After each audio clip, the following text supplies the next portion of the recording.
Punjabi radio USA ਸੁਣ ਰਹੇ ਸਾਰੇ ਹੀ ਸਰੋਤਿਆਂ ਨੂੰ ਬਲਵਿੰਦਰ ਕੌਰ ਵੱਲੋਂ ਪਿਆਰ ਭਰੀ ਸਤਿ ਸ੍ਰੀ ਅਕਾਲ। ਪ੍ਰੋਗਰਾਮ ਖਬਰ ਤੇ ਨਜ਼ਰ ਪ੍ਰੋਗਰਾਮ ਦੇ ਵਿੱਚ ਸਾਡੇ ਨਾਲ ਦੀਪਕ ਸ਼ਰਮਾ ਜੀ ਜੁੜਦੇ ਨੇ ਚੰਡੀਗੜ੍ਹ ਤੋਂ। ਉਹਨਾਂ ਦੇ ਨਾਲ ਗੱਲਬਾਤ ਕਰਾਂਗੇ। ਪੰਜਾਬ ਦੇ ਵਿੱਚ ਵੋਟਾਂ ਵੀ ਆ ਤੇ ਹੋਰ ਕੀ ਕੁਝ ਹੋ ਰਿਹਾ ਉਸ ਦੇ ਉੱਤੇ ਗੱਲਬਾਤ ਕਰਾਂਗੇ। ਗੱਲਬਾਤ ਤੋਂ ਪਹਿਲਾਂ ਧੰਨਵਾਦ ਸਾਡੇ ਸਪਾਂਸਰ ਦਾ ਜਿਨ੍ਹਾਂ ਨੇ ਇਸ ਪ੍ਰੋਗਰਾਮ ਨੂੰ ਸਪਾਂਸਰ ਕੀਤਾ। ਸਭ ਤੋਂ ਕਪਚਾ ਖਾਲਸਾ ਇੰਸ਼ੋਰੈਂਸ ਏਜੰਸੀ ਸੈਨੋ ਜੇ 4082722500 ਇਹਨਾਂ ਨੂੰ ਤੁਸੀਂ ਕਾਲ ਕਰ ਸਕਦੇ ਹੋ। ਟਰਕੀਆਣਾ ਇਮੀਗ੍ਰੇਸ਼ਨ ਲਾ ਫਰਮ 4159090503। ਗੁਰਦੀਪ ਸਿੰਘ ਵਰਦੀ ਕਲੋਵਸ, ਸਤਨਾਮ ਸਿੰਘ ਸ਼ੇਰਗਿੱਲ ਸਾਲਮਾ, ਬੀਸਲਾ ਪਰਿਵਾਰ ਫ੍ਰੇਜ਼ਨੋ, ਮਨਦੀਪ ਸਿੰਘ, ਮਨਜੀਤ ਸਿੰਘ ਸੈਨੋ ਜੀ, ਬਹੁਤ ਬਹੁਤ ਧੰਨਵਾਦ ਕਰਦੇ ਹਾਂ। ਪ੍ਰੋਗਰਾਮਾਂ ਨੂੰ ਸਪਾਂਸਰ ਕਰਦੇ ਹੋ, ਸਭ ਤੱਕ ਪਹੁੰਚਾਉਂਦੇ ਹੋ।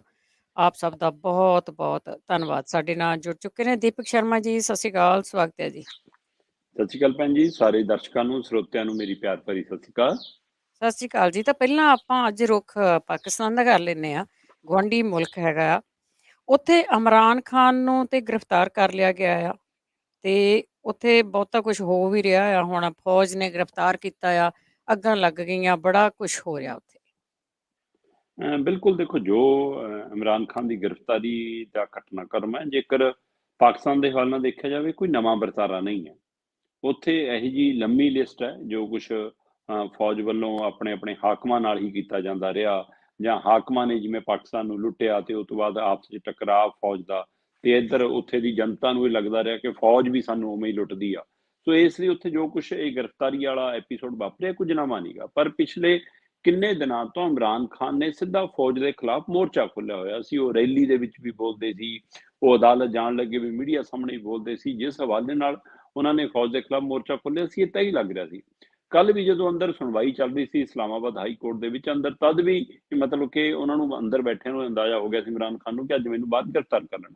ਤੇ ਪਰ ਉਹਨਾਂ ਦੀ ਇਹ ਰਣਨੀਤੀ ਸੀ, ਮੰਨਿਆ ਇਹ ਜਾ ਰਿਹਾ ਕਿ ਇਮਰਾਨ ਖਾਨ ਦੀ ਇੱਕ ਰਣਨੀਤੀ ਸੀ ਕਿ ਹਾਂ, ਮੈਂ ਫੌਜ ਨਾਲ ਸਿੱਧਾ ਹੋ ਕੇ ਟੱਕਰਾਂ, ਜਿਹਦਾ ਅਸਰ ਫਿਰ ਜਨਤਾ ਤੇ ਜਾਣਾ ਹੀ ਜਾਣਾ ਹੈ। ਬੇਸ਼ੱਕ ਇਹ ਤੋਂ ਪਹਿਲਾਂ ਮੈਂ ਇੱਕ ਦੇਖ ਰਿਹਾ ਸੀਗਾ ਕਿ ਇਹਨਾਂ ਦੀ ਹੈ ਨਾ, ਪਹਿਲਾਂ ਲਿਆਕਤ ਅਲੀ ਭੁੱਟੋ ਹੋਰੀ, ਫਿਰ ਬੇਨਜ਼ੀਰ ਭੁੱਟੋ ਹੋਰੀ, ਇਹਨਾਂ ਨੇ ਵੀ ਕਿਸੇ ਸਮੇਂ ਫੌਜ ਨਾਲ ਟਕਰਾਉਣ ਦੀ ਕੋਸ਼ਿਸ਼ ਕੀਤੀ ਸੀ, ਪਰ ਉਹ ਉਵੇਂ ਕਾਮਯਾਬ ਨਹੀਂ ਹੋ ਸਕੇ। ਪਰ ਇਸ ਮੌਜੂਦਾ ਦੌਰ ਦੇ ਵਿੱਚ ਜਦੋਂ ਅਸੀਂ ਦੇਖਦੇ ਹਾਂ ਅੱਜ, ਤਾਂ ਇਮਰਾਨ ਖਾਨ ਦੇ ਸਮਰਥਕ ਖੁੱਲ੍ਹ ਕੇ ਬਾਹਰ ਨਿਕਲ ਆਏ।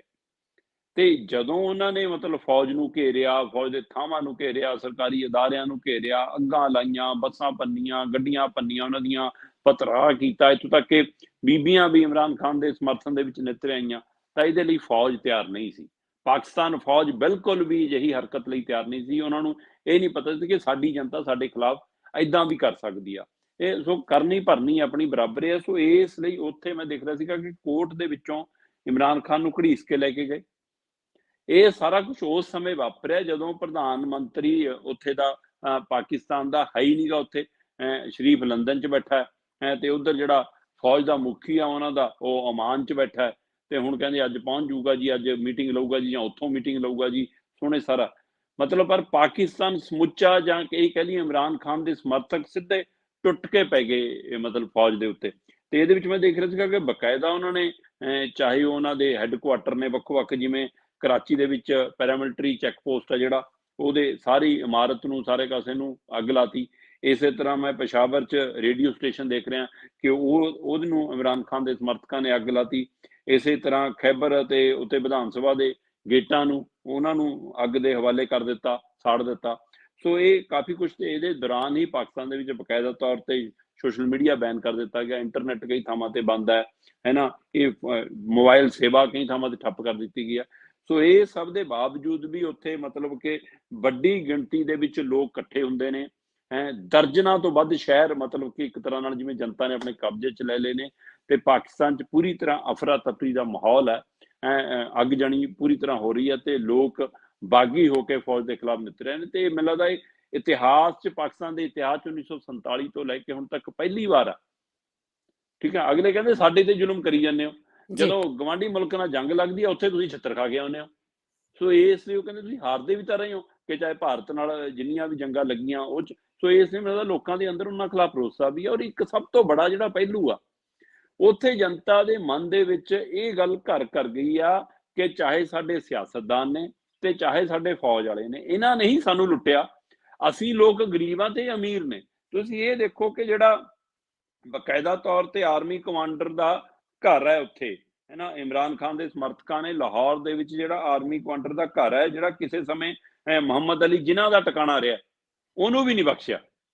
ਅਗਲਿਆਂ ਨੇ ਉਹ ਕਹਿੰਦੇ ਕਿ ਇਹ ਫੌਜ ਨੇ ਹੀ ਸਾਨੂੰ ਲੁੱਟਿਆ ਤੇ ਇਹਨਾਂ ਨੇ ਆਪਣੀਆਂ ਤਿਜੋਰੀਆਂ ਭਰੀਆਂ, ਆਪਣੇ ਘਰ ਭਰੇ ਨੇ। ਜਦੋਂ ਕਿ ਦੂਏ ਪਾਸੇ ਅਗਲੇ ਇਮਰਾਨ ਖਾਨ ਦੇ ਉੱਤੇ ਵੀ ਅਜਿਹੇ ਦੋਸ਼ ਮੜਦੇ ਨੇ। ਉਹ ਕਹਿੰਦੇ ਜੀ ਕਿ ਇਮਰਾਨ ਖਾਨ ਨੇ ਬਲੈਕ ਮਨੀ ਨੂੰ ਬਾਈਟ ਕੀਤਾ। ਕਹਿੰਦੇ ਜੀ ਕਾਲਾ ਧਨ ਸੀ ਕਿਸੇ ਇੱਕ NGO ਦਾ, ਕੋਈ ਅਲ ਕਾਦਰ ਟਰਸਟ ਹੈ ਕਹਿੰਦੇ, ਉਹ ਟਰਸਟ ਦਾ ਕਹਿੰਦੇ ਜੀ ਬਲੈਕ ਮਨੀ ਸੀ ਕਰੀਬ 50 ਅਰਬ ਰੁਪਈਏ। 50 ਅਰਬ ਜੀ। ਰੁਪਈਏ ਕਹਿੰਦੇ ਜੀ ਬਲੈਕ ਮਨੀ ਨੂੰ ਬਾਈਟ ਕਰਕੇ ਦਿੱਤਾ ਇਮਰਾਨ ਖਾਨ ਨੇ, ਤੇ ਉਹਦੇ ਵਿੱਚ ਕਹਿੰਦੇ ਜੀ ਇਮਰਾਨ ਖਾਨ ਨੂੰ 500 ਕਰੋੜ ਰੁਪਈਏ ਦਾ ਫਾਇਦਾ ਹੋਇਆ ਤੇ ਕਿੰਨੇ ਹੀ ਏਕੜ ਜ਼ਮੀਨ ਮਿਲੀ ਆ। ਸੋ ਇਸ ਲਈ ਕਹਿੰਦੇ ਉਹਨੇ ਇਹ ਕੀਤਾ। ਪਰ ਉੱਥੇ ਹੁਣ ਮਤਲਬ ਕਿ ਐਮਰਜੈਂਸੀ ਬੈਠਕ ਬੁਲਾਈ ਜਾ ਰਹੀ ਹੈ, ਔਰ ਸਭ ਤੋਂ ਵੱਡੀ ਗੱਲ ਆ ਜਿਹੜੀ ਉੱਥੇ ਇਹ ਹੈ ਕਿ ਉੱਥੇ ਕਿਸੇ ਵੀ ਸਮੇਂ ਜਿਹੜਾ ਮਾਰਸ਼ਲ ਲਾ ਹੈ ਉਹ ਲੱਗਣ ਦੀ ਪੂਰੀ ਤਿਆਰੀ ਹੈ ਜੀ। ਔਰ ਪਾਕਿਸਤਾਨ ਦੇ ਵਿੱਚ ਅੱਜ ਜੋ ਸਥਿਤੀ ਆ ਉਸਦੇ ਉੱਤੇ ਚੀਨ ਵੀ ਨਜ਼ਰ ਰੱਖ ਰਿਹਾ, ਅਮਰੀਕਾ ਵੀ ਨਜ਼ਰ ਰੱਖ ਰਿਹਾ। ਖਾਸ ਕਰਕੇ ਭਾਰਤ ਜਿਹੜਾ ਗਵਾਂਢੀ ਮੁਲਕ ਦੇ ਨਾਤੇ ਉਹਨੇ ਸਰਹੱਦ ਦੇ ਉੱਤੇ ਵੀ ਆਪਣੀ ਚੌਕਸੀ ਵਧਾ ਦਿੱਤੀ ਆ ਕਿ ਉਧਰੋਂ ਕੋਈ ਸ਼ਰਾਰਤ ਨਾ ਇਹੀ ਜਿਹੀ ਹੋਵੇ, ਇਸ ਲਈ ਇਹਨਾਂ ਦੀ ਵੀ ਉੱਤੇ ਪੈਣੀ ਨਜ਼ਰ ਆ। ਪਰ ਜਿਹੜਾ ਆਪਣੇ ਘਰ ਦੀ ਅੱਗ 'ਚ ਸੜ ਰਿਹਾ ਹੋਵੇ ਉਹਨੂੰ ਫਿਰ ਸਰਹੱਦਾਂ ਕੰਨੀ ਦੇਖਣ ਦੀ ਕਿੱਥੇ ਸਮਾਂ ਮਿਲਣਾ। ਸੋ ਇਸ ਲਈ ਪਾਕਿਸਤਾਨ ਇਸ ਮੌਕੇ ਆਪਣੇ ਅੰਦਰ ਦੀ ਲੜਾਈ, ਜਿਸ ਕਦਰ ਉਹਦੇ ਜੰਗੀ ਹਾਲਾਤ ਬਣ ਗਏ ਨੇ, ਪਹਿਲਾਂ ਅਨਾਜ ਦੀ ਕਮੀ ਹੈ, ਆਰਥਿਕ ਤੰਗੀ ਆ, ਉੱਥੇ ਦੋ ਤਰ੍ਹਾਂ ਦਾ ਹੀ ਪਾੜਾ ਲਗਾਤਾਰ ਵੱਧਦਾ ਜਾ ਰਿਹਾ। ਵੈਸੇ ਇਹ ਸਥਿਤੀ ਭਾਰਤ 'ਚ ਵੀ ਹੈ ਕਿ ਸਾਡੇ ਇੱਥੇ ਦੇ ਅਮੀਰ ਘਰਾਣੇ ਅਮੀਰ ਹੁੰਦੇ ਜਾ ਰਹੇ ਨੇ ਤੇ ਲੋਕ ਗਰੀਬ ਹੁੰਦੇ ਜਾ ਰਹੇ ਨੇ, ਪਰ ਇੱਥੇ ਫਿਰ ਵੀ ਕਈ ਲੇਅਰਾਂ ਨੇ, ਅਮੀਰ ਦੀਆਂ ਵੀ ਕਈ ਲੇਅਰਾਂ ਨੇ, ਮਿਡਲ ਕਲਾਸ ਦੀਆਂ ਵੀ ਕਈ ਲੇਅਰਾਂ ਨੇ, ਗਰੀਬ ਦੀਆਂ ਵੀ ਕਈ ਲੇਅਰਾਂ ਨੇ। ਪਰ ਉੱਥੇ ਏਦਾਂ ਦਾ ਨਹੀਂ ਆ, ਉੱਥੇ ਅਮੀਰ ਅਮੀਰ ਆ ਤੇ ਗਰੀਬ ਗਰੀਬ ਹੈ। ਸੋ ਆਹ ਜਿਹੜਾ ਉੱਥੇ ਪਾੜਾ ਵੱਧ ਰਿਹਾ ਉਹਦੇ ਵਿੱਚੋਂ ਵੀ ਲੋਕਾਂ ਦੇ ਮਨਾਂ 'ਚ ਇੱਕ ਰੋਸਾ ਪਨਪਦਾ, ਤੇ ਕਈ ਵਾਰ ਇਸੇ ਨੂੰ ਉੱਥੇ ਦੇ ਸਿਆਸਤਦਾਨ ਫੌਜ ਉੱਥੇ ਬਣਾਉਣ ਦੀ ਕੋਸ਼ਿਸ਼ ਕਰਦੀ ਆ। ਸੋ ਇਮਰਾਨ ਖਾਨ ਦੀ ਗ੍ਰਿਫਤਾਰੀ ਪਾਕਿਸਤਾਨ ਦੇ ਅੰਦਰ ਇੱਕ ਨਵਾਂ ਸਿਆਸੀ ਰੂਪ ਵੀ ਲੈ ਸਕਦੀ ਆ। ਉਹ ਕਹਿੰਦੇ ਕਿੱਥੇ ਆ ਫਿਰ ਲੋਕਤੰਤਰ ਦਾ ਹਵਾਲਾ ਫੌਜ ਹੀ ਚਲਾਉਂਦੀ ਆ ਹਮੇਸ਼ਾ, ਕਹਿਣ ਨੂੰ ਲੋਕਤੰਤਰ ਦਾ ਡਰਾਮਾ ਇਹ ਚੋਲਾ ਪਾਇਆ ਹੈ। ਸੋ ਇਸ ਲਈ ਉੱਥੇ ਹੁਣ ਜਨਤਾ ਖੁੱਲ ਕੇ ਜਿਵੇਂ ਆਈ ਆ, ਚਾਹੇ ਉਹ ਇਮਰਾਨ ਖਾਨ ਦੇ ਸਮਰਥਕ ਦੇ ਰੂਪ ਚ ਆਈ ਆ, ਚਾਹੇ ਕੁਝ ਉਹਦੇ ਵਿੱਚ ਵੈਸੇ ਸ਼ਾਮਲ ਹੋ ਗਏ ਨੇ ਜਿਹੜੇ ਇਮਰਾਨ ਖਾਨ ਦੇ ਸਮਰਥਕ ਨਹੀਂ ਹੈਗੇ, ਉਹ ਵੀ ਸ਼ਾਮਲ ਹੋ ਗਏ ਨੇ। ਤੇ ਜਿਹੜੀ ਹੁੱਲੜਬਾਜ਼ੀ ਹੁੰਦੀ ਹੈ ਉਹਨਾਂ ਨੂੰ ਤਾਂ ਮੌਕਾ ਚਾਹੀਦਾ ਹੁੰਦਾ, ਅਜਿਹਾ ਮੌਕਾ। ਸੋ ਇਸ ਲਈ ਉੱਥੇ ਪੂਰੀ ਤਰ੍ਹਾਂ ਨਾਲ ਹਾਲਤ ਬਹੁਤ ਬੱਤਰ ਬਣੇ ਹੋਏ ਨੇ, ਭਿਆਨਕ ਬਣੇ ਹੋਏ ਨੇ, ਤੇ ਆਉਣ ਵਾਲੇ ਸਮੇਂ 'ਚ ਹਾਲਤ ਹੋਰ ਵਿਗੜ ਸਕਦੀ ਆ। ਇਸ ਨੂੰ ਲੈ ਕੇ ਹੁਣ ਫੌਜ ਅੱਜ ਕਹਿੰਦੀ ਜੀ, ਪਾਕਿਸਤਾਨ ਦੀ ਫੌਜ ਅੱਜ ਐਮਰਜੈਂਸੀ ਮੀਟਿੰਗਾਂ ਕਰ ਰਹੀ ਆ ਤੇ ਉਸ ਤੋਂ ਅੱਗੇ ਕੀ ਐਕਸ਼ਨ ਲੈਣਾ ਹੈ। ਪਰ ਪਤਾ ਲੱਗ ਰਿਹਾ ਕਿ ਪਾਕਿਸਤਾਨ 'ਚ ਕਿਸੇ ਵੀ ਸਮੇਂ ਮਾਰਸ਼ਲ ਲਾ ਲੱਗ ਸਕਦਾ। ਬਿਲਕੁਲ ਜੀ, ਤੁਸੀਂ ਜਿਸ ਤਰ੍ਹਾਂ ਦੱਸਿਆ ਕਿ ਉੱਥੇ ਦੇ ਲੀਡਰਾਂ ਨੇ ਖਾ ਲਿਆ ਸਾਰਾ ਕੁਛ, ਖਾਂਦੇ ਤਾਂ ਉਰਲੇ ਪਾਸੇ ਵੀ ਹੈਗੇ ਆ, ਪਰ ਬਿਲਕੁਲ ਅਜੇ ਬਿਲਕੁਲ ਤੱਕ ਜੀ, ਜਨਤਾ ਨਹੀਂ ਉੱਠੀ ਨਾ ਹਜੇ। ਜਦੋਂ ਜਨਤਾ ਬਿਲਕੁਲ। ਉੱਠੀ, ਜਨਤਾ ਉੱਠ ਗਈ ਆ। ਤੇ ਅੱਗੇ ਚੱਲਦੇ ਆ, ਜਲੰਧਰ ਦੀ ਜ਼ਿਮਨੀ ਚੋਣ ਆ। ਇਸ ਤਰ੍ਹਾਂ ਲੱਗਦਾ ਕਿ ਭਾਰਤ ਦੇ ਵਿੱਚ ਇਕੱਲੇ ਪ੍ਰਧਾਨ ਮੰਤਰੀ ਦੀ ਚੋਣ ਤੇ ਜਿੰਨਾ ਕੁ ਜ਼ੋਰ ਲੱਗਾ ਹੁੰਦਾ ਆ, ਇੰਨਾ ਜ਼ੋਰ ਜਲੰਧਰ ਦੇ ਵਿੱਚ ਲੱਗਾ ਆ। ਅੱਜ ਜਿਹੜੇ ਉੱਥੇ ਵੋਟਾਂ ਹੋਣੀਆਂ ਤੇ ਜਿਹੜੇ ਉਮੀਦਵਾਰ ਆ, ਉਹ ਹੁਣ ਮੰਨਤਾਂ ਮੰਨਣਗੇ, ਮੱਥੇ ਰਗੜਨਗੇ ਧਾਰਮਿਕ ਥਾਵਾਂ ਤੇ। ਬਿਲਕੁਲ ਜੀ, ਜਦੋਂ ਜਿਸ ਦਿਨ ਚੋਣ ਪ੍ਰਚਾਰ ਖਤਮ ਹੋ ਗਿਆ ਸੀ, ਉਹ ਤੋਂ ਬਾਅਦ ਇੱਕ ਦਿਨ ਵਿਚਾਲੇ ਬਚਦਾ ਹੁੰਦਾ। ਉਸ ਦਿਨ ਬਕਾਇਦਾ ਤੌਰ ਤੇ ਜਿੰਨੇ ਵੀ ਉੱਥੇ ਦੇ 19 ਉਮੀਦਵਾਰ ਨੇ ਜਿਹੜੇ ਹੈ ਨਾ, ਜਲੰਧਰ ਲੋਕ ਸਭਾ ਸੀਟ ਦੇ ਲਈ ਜਿੱਥੇ ਵੋਟਾਂ ਪੈਣੀਆਂ, ਉਸ ਦੇ ਲਈ 19 ਉਮੀਦਵਾਰ ਨੇ, ਤੇ 19 ਉਮੀਦਵਾਰਾਂ ਨੇ ਲਗਭਗ ਸਾਰਿਆਂ ਨੇ ਧਾਰਮਿਕ ਥਾਵਾਂ ਤੇ ਵੀ ਗਏ, ਤੇ ਬਕਾਇਦਾ ਜਿੱਥੇ ਜਿੱਥੇ ਬੂਥ ਲੱਗਣੇ ਨੇ ਉਹਨਾਂ ਬੂਥਾਂ ਦੇ ਉੱਤੇ ਵੀ ਜਾ ਕੇ ਆਪਣੇ ਟੀਮਾਂ ਨੂੰ, ਆਪਣੇ ਵਰਕਰਾਂ ਨੂੰ, ਆਪਣੇ ਸਮਰਥਕਾਂ ਨੂੰ ਕਿੱਥੇ ਟੈਂਟ ਲਾਉਂਗੇ, ਕਿੱਥੋਂ ਕਿਹੜਾ ਏਜੰਟ ਬੈਠੂਗਾ, ਕੀ ਇਹ ਜਾਣਕਾਰੀ ਹਾਸਲ ਕੀਤੀਆਂ। ਤੇ ਥੋੜਾ ਜਿਹਾ ਇਹਦੇ ਨਾਲ ਬੂਸਟ ਵੀ ਮਿਲ ਜਾਂਦਾ ਜਦੋਂ ਲੀਡਰ ਆ ਜਾਵੇ, ਤੁਹਾਡਾ ਉਮੀਦਵਾਰ ਉਹਨਾਂ ਬੂਥਾਂ ਤੇ ਘੁੰਮ ਜਾਵੇ। ਸੋ ਇਸ ਲਈ ਉਹਨਾਂ ਖਾਸ ਥਾਵਾਂ ਦੇ ਉੱਤੇ ਤੋਂ ਇਸ ਨੂੰ ਲੈ ਕੇ ਮਤਲਬ ਕਿ ਉਹਨਾਂ ਨੇ ਗੇੜੇ ਕੱਢੇ। ਤੇ ਅੱਜ ਜਦੋਂ ਹੁਣ ਆਪਾਂ ਇਹ ਪ੍ਰੋਗਰਾਮ ਜਿਸ ਸਮੇਂ ਰਿਕਾਰਡ ਕਰ ਰਹੇ ਹਾਂ, ਉਸ ਸਮੇਂ ਭਾਰਤੀ ਸਮੇਂ ਅਨੁਸਾਰ ਸਵੇਰ ਹੋ ਗਈ ਆ ਤੇ ਵੋਟਾਂ ਦਾ ਪ੍ਰਕਿਰਿਆ 8 ਵਜੇ ਸ਼ੁਰੂ ਹੋਣੀ ਆ। ਸੋ ਇਸ ਲਈ ਇਸ ਸਮੇਂ ਅਨੁਸਾਰ ਵੋਟਾਂ ਪੈਣੀਆਂ ਲਗਭਗ ਕਈ ਬੂਥਾਂ ਤੇ ਸ਼ੁਰੂ ਹੋ ਗਈਆਂ ਨੇ। ਪਰ ਇਹ ਤੋਂ ਪਹਿਲਾਂ ਅੱਜ ਸਵੇਰੇ ਤੜਕੇ ਲਗਭਗ ਸਾਰੀ ਪਾਰਟੀਆਂ ਦੇ ਨੁਮਾਇੰਦੇ ਆਪੋ ਆਪਣੇ ਧਰਮ ਅਨੁਸਾਰ, ਆਪੋ ਆਪਣੇ ਅਕੀਦੇ ਅਨੁਸਾਰ, ਆਪੋ ਆਪਣੇ ਈਸਟ ਅਨੁਸਾਰ ਉਹਨਾਂ ਨੇ ਘਰਾਂ 'ਚ ਵੀ ਉਹ ਨਿਤਨੇਮ ਕੀਤਾ ਤੇ ਆਪਣੇ ਨੇੜਲੇ ਜਾਂ ਨਾਮੀ ਧਾਰਮਿਕ ਸਥਾਨਾਂ ਤੇ ਜਾ ਕੇ ਪਹਿਲਾਂ ਮੱਥਾ ਟੇਕ ਕੇ ਫਿਰ ਵੋਟ ਪਾਉਣ ਜਾਂ ਆਪਣੇ ਦੌਰਿਆਂ ਤੇ ਨਿਕਲੇ ਨੇ। ਸੋ ਇਸ ਲਈ ਇਹ ਪ੍ਰਕਿਰਿਆ ਅੱਜ ਸਵੇਰੇ 5:30 ਵਜੇ ਹੀ ਕਹਿੰਦੇ ਉਹ ਉੱਥੇ ਸ਼ੁਰੂ ਹੋ ਗਈ ਸੀ। ਸੋ ਮੈਂ ਜਦੋਂ ਉਸ ਹਵਾਲੇ ਨਾਲ ਪੂਰਾ ਦੇਖਦਾ ਤਾਂ ਬਕਾਇਦਾ ਚੋਣ ਕਮਿਸ਼ਨ ਵੱਲੋਂ ਦਮ ਭਰਿਆ ਜਾ ਰਿਹਾ ਕਿ ਸਾਡੀ ਪੂਰੀ ਤਿਆਰੀ ਹੈ ਜੀ, ਅਸੀਂ ਪੂਰੇ ਮਤਲਬ ਕਿ ਜਿਵੇਂ ਉੱਥੇ ਬਕਾਇਦਾ ਤੌਰ ਤੇ 1950 ਦੇ ਉੱਤੇ ਲੋਕਾਂ ਨੂੰ ਸਹੂਲਤ ਦਿੱਤੀ ਹੈ ਕਿ ਕਾਲ ਕਰੋ, ਤੁਹਾਨੂੰ ਕੋਈ ਵੀ ਦਿੱਕਤ ਆਉਂਦੀ ਹੈ ਸਿੱਧੀ ਸਾਨੂੰ ਇਸ ਨੰਬਰ ਦੇ ਉੱਤੇ ਤੁਸੀਂ ਕਾਲ ਕਰਕੇ ਸਾਤੋਂ ਕਿਸੇ ਵੀ ਤਰ੍ਹਾਂ ਦੀ ਕੋਈ ਦਿੱਕਤ ਦਾ ਤੁਸੀਂ ਆਪਣਾ ਨਿਪਟਾਰਾ ਕਰਾਉਣਾ ਕਰਾ ਸਕਦੇ ਹੋ। ਪਰ ਜਦੋਂ ਮੈਂ ਦੇਖਦਾ ਕਿ 19 ਉਮੀਦਵਾਰ ਨੇ, ਕੁੱਲ 19 ਉਮੀਦਵਾਰਾਂ ਦੇ ਵਿੱਚੋਂ 15 ਉਮੀਦਵਾਰ ਮਰਦ ਨੇ ਤੇ 4 ਉਮੀਦਵਾਰ ਬੀਬੀਆਂ ਨੇ। ਸੋ ਇਸੇ ਤਰ੍ਹਾਂ ਜਦੋਂ ਮੈਂ ਵੋਟਿੰਗ ਸਟੇਸ਼ਨਾਂ ਦੀ ਗੱਲ ਕਰਦਾ ਕਿ ਜਿੱਥੇ ਬਣਾਏ ਗਏ ਨੇ 1972 ਨੇ ਜੀ, ਜਿਨ੍ਹਾਂ ਦੇ ਵਿੱਚੋਂ ਲਗਭਗ 542 ਨੂੰ ਸੰਵੇਦਨਸ਼ੀਲ ਐਲਾਨ ਦਿੱਤਾ ਗਿਆ, ਵੱਖ-ਵੱਖ ਪਹਿਲੂਆਂ ਦੇ ਹਵਾਲੇ ਨਾਲ ਕਿ 542, ਪਰ ਇਹਨਾਂ ਚੋਂ ਜਿਹੜੇ ਬਹੁਤ ਜ਼ਿਆਦਾ ਅਤੀ ਸੰਵੇਦਨਸ਼ੀਲ, ਮਤਲਬ ਜਿਵੇਂ ਆਪਾਂ ਕਹਿੰਦੇ ਉਹ ਜ਼ਿਆਦਾ ਜਿੱਥੇ ਲੱਗਦਾ ਕਿ ਹਾਂ ਇੱਥੇ ਕੁਛ ਘਟਨਾਕ੍ਰਮ ਜ਼ਿਆਦਾ ਵਾਪਰ, ਉਹ 16 ਨਾਮਜ਼ਦ ਕੀਤੇ ਗਏ ਆ। ਸੋ ਉਹਨਾਂ 16 ਦੇ ਉੱਤੇ ਵੀ ਤੇ 542 ਦੇ ਉੱਤੇ ਵੀ ਅਚੇਚੇ ਤੌਰ ਤੇ, ਵੈਸੇ ਤਾਂ ਪੂਰੇ ਜਲੰਧਰ ਲੋਕ ਸਭਾ ਹਲਕੇ ਦੀਆਂ ਜਿੰਨੀਆਂ 9 ਵਿਧਾਨ ਸਭਾ ਸੀਟਾਂ ਆਉਂਦੀਆਂ ਉਹਨਾਂ ਸਾਰਿਆਂ ਦੇ ਲਈ ਹੀ ਪੰਜਾਬ ਪੁਲਿਸ ਦੇ ਨਾਲ ਜਿਹੜੀਆਂ ਨੀਮ ਸੁਰੱਖਿਆ ਦਸਤੇ ਨੇ, ਹੈ ਨਾ, ਉਹ ਜਿਹੜੇ ਕੇਂਦਰੀ ਦਸਤੇ ਨੇ ਉਹਨਾਂ ਨੂੰ ਤੈਨਾਤ ਕਰ ਦਿੱਤਾ ਗਿਆ। ਇਸ ਤਰ੍ਹਾਂ ਸਿੱਧਾ ਕੇਂਦਰ ਦੇ ਕੰਟਰੋਲ 'ਚ ਹੈ ਚੋਣ ਇੱਕ ਤਰ੍ਹਾਂ ਨਾਲ, ਪਰ ਫਿਰ ਵੀ ਇਹਨਾਂ ਥਾਵਾਂ ਦੇ ਉੱਤੇ ਉਹ ਟੁਕੜੀਆਂ ਵੱਧ 542 ਤੇ ਜਿਹੜੇ 16 ਨੇ ਉੱਥੇ ਤਾਂ ਬਹੁਤ ਜ਼ਿਆਦਾ ਸਖਤ ਨੇ ਕਿ ਉੱਥੇ ਤਾਂ ਕੋਈ ਲਾਈਨ ਤੋੜ ਕੇ ਨਾ ਆਵੇ, ਕੋਈ ਵੱਧ ਭੀੜ ਨਾ ਆਵੇ, ਉਸ ਲਈ ਉਹ ਤਿਆਰ ਕੀਤਾ ਗਿਆ। ਤੇ 16,21,000 ਤੋਂ ਵੱਧ ਵੋਟਰ ਹੈ, 16,21,800 ਦੇ ਕਰੀਬ ਕੁੱਲ ਵੋਟਰ ਨੇ, ਜਿਨ੍ਹਾਂ ਵਿੱਚੋਂ 8,43,299 ਲਗਭਗ ਮਰਦ ਵੋਟਰ ਨੇ ਤੇ ਇਸੇ ਤਰ੍ਹਾਂ 7,75,173 ਜਿਹੜੇ ਵੋਟਰ ਨੇ ਉਹ ਬੀਬੀਆਂ ਵੋਟਰ ਉੱਥੇ ਹੈਗੀਆਂ ਨੇ। ਸੋ ਇਸ ਹਵਾਲੇ ਜਦੋਂ ਮੈਂ ਦੇਖਦਾ ਤਾਂ ਇਸ ਮੌਕੇ ਅਟਵਾਲ ਹੋਰੀ ਕਹਿੰਦੇ ਜੀ ਕਿ ਮੈਨੂੰ ਹੁਣ ਬਾਪੂ ਦਾ ਸਾਥ ਵੀ ਮਿਲ ਗਿਆ ਤੇ ਭਾਜਪਾ ਦਾ ਸਾਥ ਵੀ ਮਿਲ ਗਿਆ ਤੇ ਪੰਜਾਬ ਨੂੰ ਭਾਜਪਾ ਨਹੀਂ ਬਚਾਉਣਾ। ਉਹ ਕਹਿੰਦੇ ਇਸ ਲਈ ਮੈਂ ਤਾਂ ਪ੍ਰਮਾਤਮਾ ਅੱਗੇ ਅਰਦਾਸ ਕਰਦਾ ਕਿ ਜੀ ਭਾਜਪਾ ਦੀ ਜਿੱਤ ਹੋ ਜਾਵੇ। ਸੋ ਇਸ ਲਈ ਉਹ ਆਪਣੀ ਜਿੱਥੇ ਦੀ ਅਪੀਲ ਕਰ ਰਹੇ ਨੇ, ਮਤਲਬ ਆਪਣੇ ਆਪ ਨੂੰ ਵੋਟਾਂ ਪਾਉਣ ਦੀ ਅਪੀਲ ਕਰ ਰਹੇ ਨੇ। ਇੱਧਰ ਸੁਸ਼ੀਲ ਰਿੰਕੂ ਹੋਰੀ ਜਿਹੜੇ ਕਿਸੇ ਸਮੇਂ ਕਾਂਗਰਸ ਲਈ ਵੋਟਾਂ ਮੰਗਦੇ ਸੀ, ਹੁਣ ਝਾੜੂ ਲਈ ਵੋਟਾਂ ਮੰਗ ਰਹੇ ਨੇ ਇਸ ਵਾਰ। ਤੇ ਉਹ ਕਹਿੰਦੇ ਜੀ ਮੈਨੂੰ ਤਾਂ ਵੋਟਰਾਂ ਨੇ ਕਹਿਤਾ, ਮੈਨੂੰ ਤਾਂ ਮੇਰੇ ਵਰਕਰਾਂ ਨੇ ਕਹਿਤਾ ਕਿ ਤੁਸੀਂ ਫਿਕਰ ਨਾ ਕਰੋ ਜੀ, ਆਰਾਮ ਨਾਲ ਬੈਠੋ, ਕੰਮ ਸਾਡਾ, ਬਸ ਅਸੀਂ ਵੋਟਾਂ ਪਾਉਣੀਆਂ ਤੁਹਾਨੂੰ। ਕਹਿੰਦਾ ਜੀ ਮੈਂ ਤਾਂ ਨਿਸ਼ਚਿੰਤ ਹੋ ਕੇ ਬੈਠਾ ਤੇ ਮੇਰੀ ਤਾਂ ਜਿੱਤ ਪੱਕੀ ਆ। ਬਿਲਕੁਲ, ਜਿਹਦੇ ਲਈ 2 ਮੁੱਖ ਮੰਤਰੀ ਵੋਟਾਂ ਮੰਗਣ ਆਉਂਦੇ ਹਨ ਉਹਨੂੰ ਉਮੀਦ ਤਾਂ ਹੋਊਗੀ ਉਹ ਜੀ, ਇਸ ਲਈ ਉਹ ਉਮੀਦ ਲਈ ਬੈਠਾ ਹੈ। ਇੱਧਰ ਕਰਮਜੀਤ ਕੌਰ ਕਹਿੰਦੀ ਜੀ ਮੈਂ ਤਾਂ ਸ਼ਰਧਾਂਜਲੀ ਮੰਗਣ ਆਈ ਹਾਂ ਤੁਹਾਤੋਂ ਕਿ ਆਪਣੇ ਮਹਿਬੂਬ ਨੇਤਾ ਨੂੰ, ਆਪਣੇ ਲੀਡਰ ਨੂੰ, ਚੌਧਰੀ ਸੰਤੋਖ ਸਿੰਘ ਜੀ ਨੂੰ ਸ਼ਰਧਾਂਜਲੀ ਹੈ। ਤੁਸੀਂ ਤਾਂ ਸ਼ਰਧਾਂਜਲੀ ਵਾਲੀ ਵੋਟ ਪਾਉਣੀ ਆ, ਮੈਨੂੰ ਜਿਹੜਾ ਬਟਨ ਦੱਬਣਾ ਸਾਡੇ ਚੋਣ ਨਿਸ਼ਾਨ ਦਾ ਕਿ ਉਹ ਤਾਂ ਸਾਨੂੰ ਸ਼ਰਧਾਂਜਲੀ ਆ ਤੁਹਾਡੀ। ਕਹਿੰਦੀ ਇਸ ਲਈ ਮੈਂ ਤਾਂ ਉਸ ਨਾਤੇ ਉਪਚੋਣ ਲੜ ਰਹੀ ਹਾਂ ਸਿਰਫ, ਹੋਰ ਮੇਰਾ ਕੋਈ ਮਕਸਦ ਨਹੀਂ। ਤੇ ਇੱਧਰ ਡਾਕਟਰ ਸੁੱਖੀ ਕਹਿੰਦੇ ਜੀ ਮੇਰੇ ਤਾਂ ਚੁੱਪ ਚੇਤੇ 'ਚ ਵੀ ਨਹੀਂ ਸੀ ਕਿਤੇ ਕਿ ਮੈਂ ਉਮੀਦਵਾਰ ਹੋਊਂਗਾ, ਚੋਣ ਲੜਨ ਬਾਰੇ ਸੋਚਿਆ ਵੀ ਨਹੀਂ ਸੀ, ਪਰ ਜਿੰਨਾ ਪਿਆਰ ਇਸ ਹਲਕੇ ਦੇ ਲੋਕਾਂ ਨੇ ਮੈਨੂੰ ਦਿੱਤਾ, ਕਹਿੰਦਾ ਹੋਰ ਕਿਸੇ ਉਮੀਦਵਾਰ ਨੂੰ ਮਿਲਿਆ ਹੀ ਨਹੀਂਗਾ। ਤੇ ਉਧਰ ਕਹਿੰਦੇ ਬਾਦਲ ਸਾਹਿਬ ਦਾ ਜਾਣਾ ਵੀ ਮਤਲਬ ਕਿ ਵੋਟਾਂ ਦੇ ਵਿੱਚ ਲੋਕਾਂ ਨੂੰ ਉਹਨਾਂ ਦਾ ਦੁੱਖ ਹੈ ਤੇ ਉਸ ਦੁੱਖ ਦੀ ਵੋਟ ਮੈਨੂੰ ਪੈਣੀ ਹੈ। ਸੋ ਇਸ ਲਈ ਅਕਾਲੀ ਦਲ ਤੇ ਕਾਂਗਰਸ ਸਿਮਤੀ ਵੋਟ ਭਾਲਦਾ, ਹੈ ਨਾ, ਤੇ ਬੀਜੇਪੀ ਕਹਿੰਦਾ ਕਿ ਜੀ ਸਾਰੇ ਚੱਕ ਕੇ ਦੇਖ ਲਏ ਸਵਾਦ, ਤੁਸੀਂ ਸਾਨੂੰ ਇਸ ਲਈ ਵੋਟ ਪਾ ਦਿਓ। ਤੇ ਆਮ ਆਦਮੀ ਕਹਿੰਦੀ ਸਰਕਾਰ ਸਾਡੀ ਹੈ, ਕੰਮ ਅਸੀਂ ਕਰਨੇ ਆ, ਬਿਜਲੀ ਅਸੀਂ ਮਾਫ ਕੀਤੀ ਹੈ, ਲੋਕਾਂ ਨੂੰ ਸਹੂਲਤਾਂ ਅਸੀਂ ਦਿੱਤੀਆਂ, ਵੋਟਾਂ ਸਾਨੂੰ ਪਾ ਦਿਓ। ਇਸ ਲਈ ਸਾਰਿਆਂ ਨੇ ਕੱਲ ਵੀ ਤੇ ਅੱਜ ਵੀ ਧਾਰਮਿਕ ਥਾਵਾਂ ਤੇ ਮੱਥੇ ਵੀ ਰਗੜੇ ਨੇ ਤੇ ਲੋਕਾਂ ਨੂੰ ਅਪੀਲ ਵੀ ਕੀਤੀ ਆ, ਡੋਰ ਟੂ ਡੋਰ ਕੱਲ ਪ੍ਰਚਾਰ ਵੀ ਕੀਤਾ। ਤੇ ਹੁਣ ਜਲੰਧਰ ਲੋਕ ਸਭਾ ਹਲਕੇ ਦੀ ਜ਼ਿਮਨੀ ਚੋਣ ਲਈ ਵੋਟਾਂ ਪੈਣ ਦਾ ਕੰਮ ਸ਼ੁਰੂ ਹੋ ਚੁੱਕਾ ਹੈ। ਬਿਲਕੁਲ ਜੀ। ਕੁਛ ਕੁ ਘੰਟਿਆਂ 'ਚ ਹੀ ਪਤਾ ਲੱਗ ਜਾਊਗਾ ਕਿ ਕਿੱਧਰ ਨੂੰ ਕੀ ਹੋ ਰਿਹਾ ਆ। ਤੇ ਅੱਗੇ ਮੂਸੇਵਾਲੇ ਦੇ ਬਾਪ ਬਲਕੌਰ ਸਿੰਘ ਦੀ ਜੇ ਗੱਲ ਕਰੀਏ, ਜਲੰਧਰ ਦੇ ਵਿੱਚ ਵੋਟਾਂ ਤੋਂ ਪਹਿਲਾਂ ਹੀ ਉਹ ਲਾਈਵ ਹੋ ਗਿਆ। ਹਾਂ ਬਿਲਕੁਲ ਜੀ, ਲਾਈਵ ਹੋਣ ਵਾਲਾ ਪ੍ਰਕਿਰਿਆ ਤਾਂ ਜਾਰੀ ਹੈ। ਕੱਲ ਚੋਣ ਕਮਿਸ਼ਨ ਵੀ ਲਾਈਵ ਹੋਇਆ ਸੀ। ਵੈਸੇ ਚੋਣ ਕਮਿਸ਼ਨ ਨੇ ਬਕਾਇਦਾ ਕੱਲ ਪ੍ਰੈਸ ਕਾਨਫਰੰਸ ਕੀਤੀ ਬੀਬੀ ਜੀ, ਤੇ ਉਹਨੇ ਜਿਹੜੇ ਅੰਕੜੇ ਦੱਸੇ ਉਹ ਬੜੇ ਕਮਾਲ ਦੇ ਸੀ ਕਿ ਜਲੰਧਰ ਜ਼ਿਮਨੀ ਚੋਣ ਇੱਕ ਉਹ ਚੋਣ ਹੈ ਜਿਹਦੇ ਨਾਲ ਨਾ ਤਾਂ ਕੇਂਦਰ ਸਰਕਾਰ ਤੇ ਕੋਈ ਅਸਰ ਪੈਣਾ, ਨਾ ਪੰਜਾਬ ਸਰਕਾਰ ਤੇ ਅਸਰ ਪੈਣਾ। ਇਹ ਸਿਰਫ ਇੱਕ ਪ੍ਰਕਿਰਿਆ ਹੈ ਜਿਹੜੀ ਸੰਵਿਧਾਨਕ ਤੌਰ ਤੇ ਹੁੰਦਾ ਕਿ 6 ਮਹੀਨੇ ਦੇ ਅੰਦਰ ਤੁਸੀਂ ਆਪਣਾ ਮੈਂਬਰ ਪਾਰਲੀਮੈਂਟ ਚੁਣਨਾ। ਔਰ ਜਿੰਨੇ ਕੁ ਮਹੀਨੇ ਨੇ, ਜੇ 5 ਸਾਲਾਂ 'ਚ ਨਹੀਂ ਮੈਂਬਰ ਪਾਰਲੀਮੈਂਟ ਆਪਣੇ ਹਲਕਿਆਂ 'ਚ ਕੁਛ ਕਰਾ ਪਾਏ ਤਾਂ 10 ਮਹੀਨਿਆਂ 'ਚ 11 ਮਹੀਨਿਆਂ 'ਚ MP ਨੇ ਕਿਹਨੇ ਕੁਛ ਕਰਾ ਲੈਣਾ। ਪਰ ਉਹਦੇ ਬਾਵਜੂਦ ਕਿੰਨਾ ਨੱਕ ਦਾ ਸਵਾਲ ਬਣਿਆ ਕਾਂਗਰਸ ਲਈ ਕਿ ਸੀਟ ਸਾਡੀ ਸੀ ਅਸੀਂ ਬਚਾ ਲਈਏ, ਅਕਾਲੀ ਦਲ ਲਈ ਕਿ ਅਸੀਂ ਉੱਭਰ ਜਾਈਏ, ਬੀਜੇਪੀ ਲਈ ਅਸੀਂ ਪੈਰ ਜਮਾ ਦਈਏ, ਆਮ ਆਦਮੀ ਪਾਰਟੀ ਲਈ ਜੇ ਸਰਕਾਰ ਹੁੰਦਿਆਂ ਨਾ ਜਿੱਤੇ ਫਿਰ ਸਰਕਾਰ ਕਾਹਦੀ। ਇਸ ਲਈ ਸਾਰਿਆਂ ਨੇ ਆਪਣੇ ਵਕਾਰ ਦਾ ਨੱਕ ਦਾ ਸਵਾਲ ਬਣਾਇਆ ਸੀ, ਜਿਹਦਾ ਸੰਕੇਤ ਕੱਲ ਚੋਣ ਕਮਿਸ਼ਨ ਦੀ ਪ੍ਰੈਸ ਕਾਨਫਰੰਸ 'ਚ ਮਿਲਿਆ। ਉਹ ਕਹਿੰਦੇ ਜੀ 3 ਕਰੋੜ ਪੌਣੇ 4 ਕਰੋੜ ਲਗਭਗ 3 ਕਰੋੜ 77 ਲੱਖ ਰੁਪਈਏ ਦਾ ਸਮਾਨ ਜਾਂ ਪੈਸਾ ਅਸੀਂ ਬਰਾਮਦ ਕੀਤਾ। ਇਹ ਉਹ ਹੈ ਜਿਹੜਾ ਫੜ ਹੋ ਗਿਆ। ਜਿਹੜੀ ਦੁਰਵਰਤੋਂ ਹੋਈ ਹੋਣੀ ਉਹ ਸਾਨੂੰ ਨਹੀਂ ਪਤਾ, ਜੋ ਵੰਡ ਹੋਇਆ ਸਭ ਨੂੰ ਪਤਾ। ਬੂਹੇ ਖੜਕਾ ਕੇ, ਪਿਛਲੇ ਦਰਵਾਜ਼ੇ, ਮਿਹਨਤ ਕਰਕੇ, ਜੋ ਕੁਛ ਸੇਵਾ ਪਾਣੀ ਚੱਲਦੀਆਂ ਉਹ ਸਾਰਿਆਂ ਨੂੰ ਪਤਾ ਕਿ ਵੋਟਾਂ ਪਿੰਡਾਂ 'ਚ ਕਿਵੇਂ ਲਈਆਂ ਜਾਂਦੀਆਂ, ਸ਼ਹਿਰਾਂ 'ਚ ਕਸਬਿਆਂ 'ਚ ਕਿਵੇਂ ਖਰੀਦੋ ਫਰੋਖਤ ਹੁੰਦੀ ਆ। ਪਰ ਇੱਧਰ ਚੋਣ ਕਮਿਸ਼ਨ ਕਹਿੰਦਾ ਲਗਭਗ 3 ਕਰੋੜ ਰੁਪਈਏ ਦੇ ਤਾਂ ਕਹਿੰਦੇ ਜੀ ਅਸੀਂ ਮਤਲਬ ਕਿ ਨਸ਼ਾ ਹੀ ਫੜ ਲਿਆ, ਨਸ਼ਾ ਸਮੱਗਰੀ ਉਹ ਲਗਭਗ 3 ਕਰੋੜ ਰੁਪਈਏ ਦੀ ਫੜੀ ਹੈ।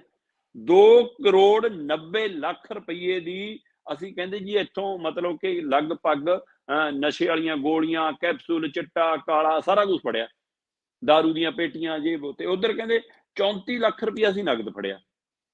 ਤੇ ਇਸੇ ਤਰ੍ਹਾਂ ਉਹ ਕਹਿੰਦੇ ਜੀ ਕਿ ਇਹ ਜਿਹੜੇ ਉਮੀਦਵਾਰ ਨੇ 19 ਉਮੀਦਵਾਰ ਨੇ ਜਿਹੜੇ ਚੋਣ ਲੜ ਰਹੇ ਨੇ, ਉਹਨਾਂ ਚੋਂ 5 ਦੇ ਉੱਤੇ ਅਪਰਾਧਿਕ ਕੇਸ ਚੱਲਦੇ ਨੇ ਅਗਲੇ ਉਮੀਦਵਾਰ ਨੇ। ਸੋ ਇਸ ਲਈ ਇਹ ਰਿਕਾਰਡ ਕੋਈ ਨਵਾਂ ਤਾਂ ਨਹੀਂ। ਇੱਥੇ 37 38 38 FIR ਵਾਲਾ ਬੰਦਾ ਸੰਸਦ ਮੈਂਬਰ ਆ ਸਾਡਾ, ਹੈ ਨਾ। ਇਸ ਲਈ ਉਹ ਉਹਦੇ ਖਿਲਾਫ ਪਹਿਲਵਾਨ ਧਰਨੇ ਤੇ ਬੈਠਣ, ਤੇ ਹੁਣ ਉਹਨਾਂ ਨੂੰ ਵੀ ਕਹਿੰਦੇ ਜੀ ਟੁਕੜੇ ਟੁਕੜੇ ਗੈਂਗ ਹੈ, ਹੁਣ ਇਹ ਦੇਸ਼ ਧਰੋਹੀ ਨੇ ਉਹ ਪਹਿਲਵਾਨ ਵੀ। ਸੋ ਜਦੋਂ ਕਿ ਜਿਹਨੂੰ ਬਚਾਉਣ ਦੀ ਕੋਸ਼ਿਸ਼ ਲੱਗੇ ਨੇ ਉਹਦੇ ਪਰ 37 FIR ਨੇ। ਉਸੇ ਤਰ੍ਹਾਂ ਇਹਨਾਂ 19 ਉਮੀਦਵਾਰਾਂ ਦੇ ਵਿੱਚੋਂ 5 ਉਮੀਦਵਾਰਾਂ ਦੇ ਉੱਤੇ ਅਪਰਾਧਿਕ ਕੇਸ ਚੱਲਦੇ ਨੇ, ਪਰ ਉਹ ਤਾਂ ਵੀ ਉਮੀਦਵਾਰ ਨੇ। ਚਲੋ ਇਹੀ ਨਹੀਂ, ਕਹਿੰਦੇ ਜੀ ਜਿਹੜਾ ਆਮ ਆਦਮੀ ਪਾਰਟੀ ਦਾ ਉਮੀਦਵਾਰ ਹੈ ਸੁਸ਼ੀਲ ਕੁਮਾਰ ਰਿੰਕੂ, ਉਹਦੀਆਂ ਵੀ ਕੋਈ ਸ਼ਿਕਾਇਤਾਂ ਮਿਲੀਆਂ ਸੀ ਤੇ 4.65 ਲੱਖ ਮਤਲਬ 4,65,000 ਰੁਪਈਏ ਦਾ ਵਾਧੂ ਖਰਚਾ ਉਹਦੇ ਪਰ ਜੋੜ ਦਿੱਤਾ ਗਿਆ ਕਿ ਉਹਨੇ ਖਰਚਾ ਕੀਤਾ ਪਰ ਉਹ ਲੁਕੋਇਆ। ਸੋ ਇਸੇ ਤਰ੍ਹਾਂ ਕਹਿੰਦੇ ਜੀ ਸਾਨੂੰ ਜਿੰਨੀਆਂ ਹੁਣ ਤੱਕ ਸ਼ਿਕਾਇਤਾਂ ਮਿਲੀਆਂ 47 ਦੇ ਕਰੀਬ ਸ਼ਿਕਾਇਤਾਂ ਮਿਲੀਆਂ, ਤੋਂ ਜ਼ਿਆਦਾਤਰ ਨਿਪਟਾਤੀਆਂ, ਜਿਹੜੀਆਂ ਰਹਿੰਦੀਆਂ ਉਹ ਕੱਲ ਨੂੰ ਨਿਪਟਾ ਦਾਂਗੇ। ਇੱਧਰ ਦਾ ਚੋਣ ਕਮਿਸ਼ਨ ਉਧਰ ਪਿਛਲੇ 2 ਦਿਨ ਲਾ ਕੇ ਗਏ ਨੇ ਸਿੱਧੂ ਮੂਸੇਵਾਲੇ ਦੇ ਬਾਪੂ ਬਲਕੌਰ ਸਿੰਘ ਹੋਰੀ ਜਲੰਧਰ ਹਲਕੇ ਦੇ ਵਿੱਚ। ਜਲੰਧਰ ਹਲਕੇ ਦੇ ਵਿੱਚ ਘੁੰਮ ਕੇ ਇੱਕ ਦਿਨ ਚ 10 12 ਥਾਵਾਂ ਦੇ ਉੱਤੇ ਬਕਾਇਦਾ ਉਹਨਾਂ ਦੀ ਇੱਕ ਗੱਡੀ ਚੱਲਦੀ ਆ, ਸਪੀਕਰ ਲਾਉਂਦੀ ਆ ਉਹ ਜਾ ਕੇ ਪਹਿਲਾਂ, ਤੇ ਬਾਅਦ ਚੋਂ ਬਲਕੌਰ ਸਿੰਘ ਆਉਂਦੇ ਨੇ, ਮਾਈਕ ਸੰਭਾਲਦੇ ਨੇ, ਉਹਨਾਂ ਦੀ ਮਾਤਾ ਆਉਂਦੀ ਆ ਤੇ ਉਹ 10 ਮਿੰਟ 15 20 ਮਿੰਟ ਲੋਕਾਂ ਨੂੰ ਅਪੀਲ ਕਰਦੇ ਨੇ। ਉਹ ਕਹਿੰਦੇ ਅਸੀਂ ਨਹੀਂ ਕਹਿੰਦੇ ਕਿ ਵੋਟ ਕਿਹਨੂੰ ਪਾਉਣੀ ਆ, ਵੋਟ ਪਾਇਓ ਜ਼ਰੂਰ, ਜਿਹਨੂੰ ਮਰਜ਼ੀ ਪਾਇਓ, ਪਰ ਸਾਡੀ ਅਪੀਲ ਹੈ ਕਿ ਸਾਡੇ ਨਾਲ ਧੋਖਾ ਇਹ ਸਰਕਾਰ ਨੇ ਕੀਤਾ। 2 ਨਾਂ ਲੈਂਦੇ ਨੇ ਉਹ ਚੇਚੇ ਕਿ ਇਹਨਾਂ ਦੇ ਕਰਕੇ ਸਾਡਾ ਪੁੱਤ ਗਿਆ, ਇਹਨਾਂ ਦੀ ਨਲਾਇਕੀ ਕਰਕੇ ਸਾਡਾ ਪੁੱਤ ਗਿਆ। ਤੇ ਉਹ ਇਸ ਲਈ ਕਹਿੰਦੇ ਕਿ ਜਿਹਨੂੰ ਮਰਜ਼ੀ ਪਾ ਦਿਓ, ਬਸ ਆਮ ਆਦਮੀ ਨੂੰ ਵੋਟ ਨਾ ਪਾਇਓ, ਝਾੜੂ ਨੂੰ ਵੋਟ ਨਾ ਪਾਇਓ, ਕਿ ਨਹੀਂ ਤਾਂ ਅਸੀਂ ਪੁੱਤ ਗਵਾ ਲਿਆ, ਤੁਸੀਂ ਨਾ ਗਵਾ ਲਿਓ। ਸੋ ਇਸ ਤਰ੍ਹਾਂ ਉਹ ਇੱਕ ਤੇ ਉਸ ਨਾਂ ਤੇ ਇਕੱਠ ਜ਼ਰੂਰ ਹੁੰਦਾ। ਮਤਲਬ ਮੈਂ ਦੇਖਿਆ ਕਿ ਐਡਾ ਐਡਾ ਇਕੱਠ ਭਗਵੰਤ ਮਾਨ ਦੇ ਰੋਡ ਸ਼ੋਅ 'ਚ ਨਹੀਂ ਹੋਇਆ, ਐਡਾ ਬੜਾ ਇਕੱਠ ਸੁਖਬੀਰ ਬਾਦਲ ਦੀ ਰੈਲੀ 'ਚ ਨਹੀਂ ਹੋਇਆ, ਜਿੰਨਾ ਉਹਨਾਂ ਦੇ ਇੱਕ ਟਰੱਕ ਲਾ ਕੇ, ਮੇਜ਼ ਲਾ ਕੇ, ਸਟੇਜ ਲਾ ਕੇ ਆਲੇ ਦੁਆਲੇ ਹੋ ਜਾਂਦਾ। ਸਿੱਧੂ ਮੂਸੇਵਾਲੇ ਨੂੰ ਸੁਣਨ ਵਾਲੇ, ਉਹਨੂੰ ਪਸੰਦ ਕਰਨ ਵਾਲੇ, ਉਹਦੇ ਫੈਨਾਂ ਦਾ ਦਾਇਰਾ ਕਿੱਡਾ ਵੱਡਾ ਹੋਊਗਾ ਕਿ ਉਹਦੇ ਬਾਪੂ ਬੇਬੇ ਦੀ ਉਹ ਅਪੀਲ ਸੁਣਨ ਲਈ ਵੀ ਇਕੱਠੇ ਹੁੰਦੇ ਸੀ। ਸੋ ਵੱਡਾ, ਪਰ ਕਈ ਥਾਵਾਂ ਦੇ ਉੱਤੇ ਚਰਚਾ ਵੀ ਰਹੀ।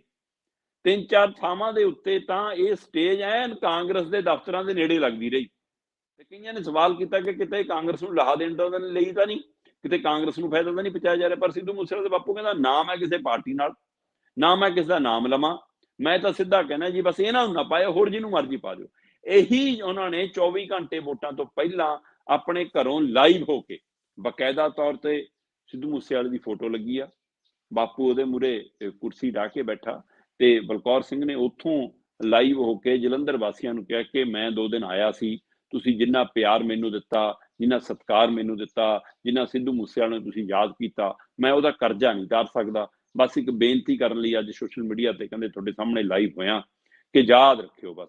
ਹੁਣ ਉਹ ਕਿੰਨਾ ਅਸਰ ਕਰਦਾ ਕਿ ਲੀਡਰਾਂ ਦੀਆਂ ਰੈਲੀਆਂ ਨਾਲੋਂ, ਲੀਡਰਾਂ ਦੇ ਵਾਅਦਿਆਂ ਨਾਲੋਂ, ਪਾਰਟੀਆਂ ਦੇ ਪ੍ਰਚਾਰਾਂ ਨਾਲੋਂ ਸਿੱਧੂ ਮੂਸੇਵਾਲੇ ਦਾ ਫੈਕਟਰ ਜ਼ਿਆਦਾ ਕੰਮ ਕਰ ਜੂਗਾ, ਜਾਂ ਕਟਾਰੂ ਚੱਕ ਵਾਲੀ ਵੀਡੀਓ ਵਾਲਾ ਮਾਮਲਾ ਸਰਕਾਰ ਲਈ, ਆਮ ਆਦਮੀ ਪਾਰਟੀ ਦੇ ਉਮੀਦਵਾਰ ਲਈ ਮੁਸ਼ਕਲ ਬਣ ਜੂਗਾ, ਜਾਂ ਇਹ ਸਾਰੀਆਂ ਮੁਸ਼ਕਲਾਂ ਦੇ ਬਾਵਜੂਦ ਆਮ ਆਦਮੀ ਪਾਰਟੀ ਚੋਂ ਨਿੱਤਰ ਕੇ ਨਿਕਲ ਜੂਗੀ, ਜਾਂ ਜਿਹੜੀ ਕਾਂਗਰਸ ਦੀ ਸ਼ੁਰੂ 'ਚ ਕਹਿੰਦੇ ਸੀ ਸੀਟ ਪੱਕੀ ਆ, ਉਹ ਅਖੀਰਲੇ ਹਫ਼ਤੇ 'ਚ ਆ ਕੇ ਜਾਂ ਅਖੀਰਲੇ 3-4 ਦਿਨਾਂ 'ਚ ਆ ਕੇ ਥੋੜੀ ਜਿਹੀ ਉਹਦੇ ਵਿੱਚ ਸੰਨ ਵੀ ਲੱਗੀ ਆ। ਉਹ ਸੰਨ ਕਿਹਨੇ ਲਾਈ? ਆਪ ਨੇ ਲਾ ਲਈ, ਅਕਾਲੀਆਂ ਨੇ ਲਾ ਲਈ, ਬੀਜੇਪੀ ਨੇ ਲਾ ਲਈ, ਇਹ 13 ਤਰੀਕ ਨੂੰ ਪਤਾ ਲੱਗੂਗਾ।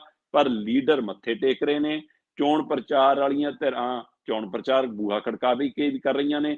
ਚੋਣ ਕਮਿਸ਼ਨ ਕਹਿੰਦਾ ਲਓ ਜੀ ਅਸੀਂ ਤਾਂ ਲਗਭਗ 4.25 ਕਰੋੜ ਰੁਪਈਏ ਦਾ ਇੱਥੋਂ ਸੰਦ ਸਮਾਨ ਵੀ ਫੜ ਲਿਆ ਹੈ, ਤੇ ਇੱਧਰ ਬਲਕੌਰ ਸਿੰਘ ਕਹਿੰਦਾ ਕਿ ਮੈਂ ਆਪਣੀ ਅਪੀਲ ਲੈ ਕੇ ਫੇਰ ਹਾਜ਼ਰ ਸਿੱਧੂ ਮੂਸੇਵਾਲੇ ਦੇ ਨਾਂ ਦੇ ਉੱਤੇ। ਸੋ ਇਸ ਲਈ ਦੇਖਦੇ ਹਾਂ ਕਿਹਦੀ ਅਪੀਲ ਚੱਲਦੀ ਹੈ, ਕਿਹਦਾ ਦਾ ਚੱਲਦਾ। ਵੋਟਾਂ ਪੈ ਰਹੀਆਂ ਨੇ ਤੇ ਨਤੀਜੇ 13 ਨੂੰ ਆ ਜਾਣਗੇ।